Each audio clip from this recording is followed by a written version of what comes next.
Europe is on fire. Approximately 2,600 hectares of land have been decimated across the EU, and the UN warns there will be more aggressive fires in the decades to come.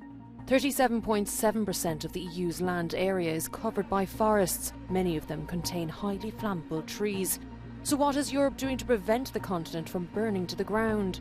The European Commission says it will buy a fleet of Canadair jets to boost Europe's firefighting capacity. But these planes will not be ready until 2027.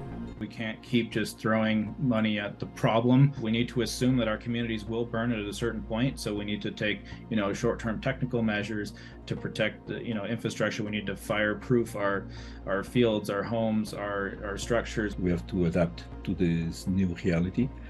And this is true not only for the countries in Southern Europe, where we have this problem, and it is already quite bad, and it's getting worse, but also to countries in Central and Northern Europe, where the problem of wildfires is emerging, and they have to be prepared, not only to fight them, but to prevent them.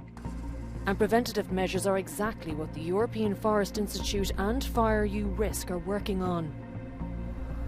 We know that in Europe most fires are caused by human action, but some are also natural.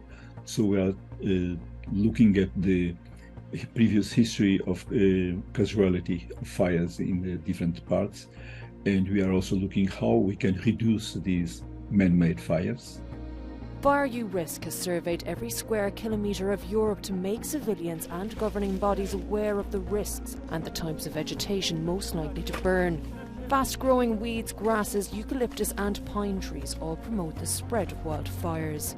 For now, fuel breaks and buffer zones can help them from spiralling out of control, but replanting and stepping away from flammable monocultures would be effective in the long term.